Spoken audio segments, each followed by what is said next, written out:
Hello students, let's do the next question of lines and angles. Exercise 6.1, it is our last question. चलिए पहले question को समझ लेते हैं. It's given that इस क्वेश्चन में हमें फिगर नहीं दी हुई है, हमें फिगर अपने आप बनानी है. So जैसे जैसे क्वेश्चन बोलता रहेगा वैसे वैसे हम फिगर को ड्रॉ करेंगे. Let's read the question now. It's given that x, y, z is equals to 64 degree. तो सबसे पहले हम यही एंगल बना लेते हैं, which is x and y, x, y and z. This point is our z, and it is how much? It is 64 degree. And xy is produced to point P. अब ये जो लाइन xy है इसको और थोड़ा extend करके P तक produce किया गया है. Now draw a figure from the given information. We have drawn the figure. Now from the given figure, if ray, now another ray is being given here.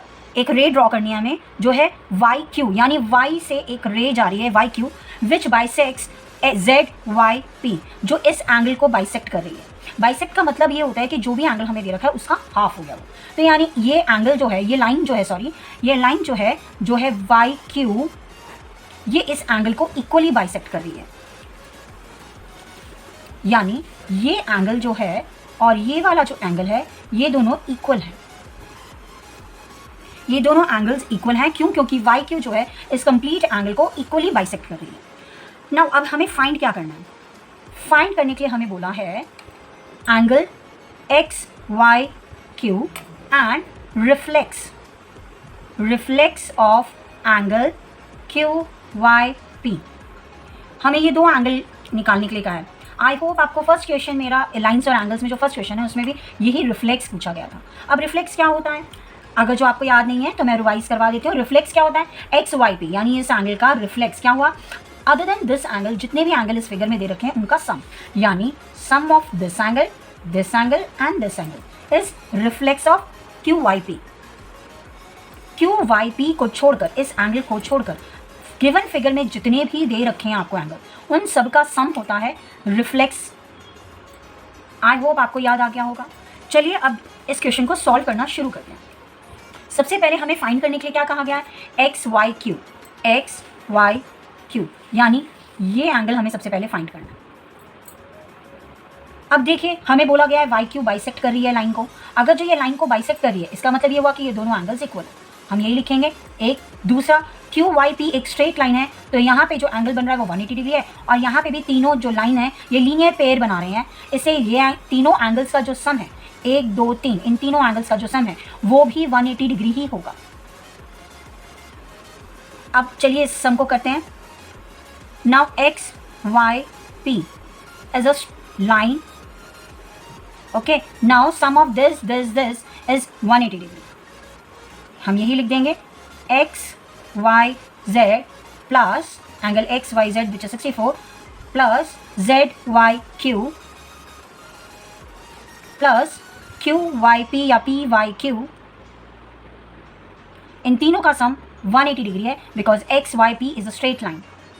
Now in this yq is a bisector, hence these two angles are equal. Which one? zyq and pyq. ये दोनों angles equal हैं. zyq equals to angle pyq. Why? Because yq is a bisector. Bisector of which angle? ये हमें दे रखा है zyp.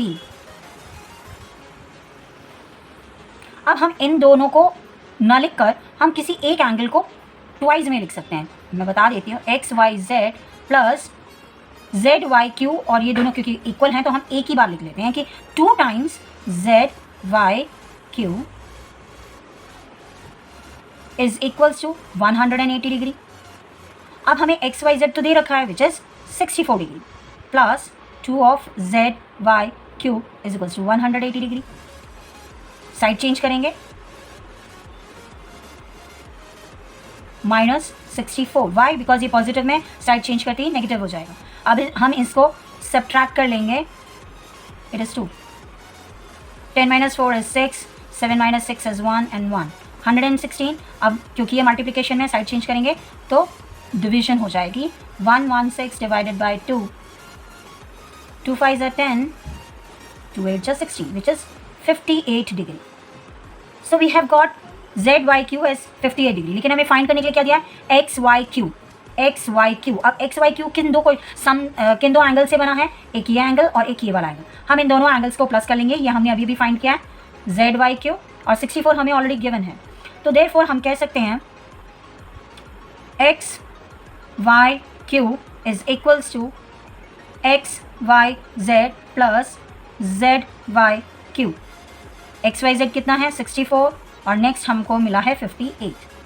अब हम इन दोनों का सम कर लेते हैं, 8 + 4 is 12 and 122 degree. So we got this angle as 122 degree. Now what about the reflex of XYP? XYP यानी इसका reflex क्या होगा, sum of this angle and this angle. We can add all the three, or else we can do one more thing.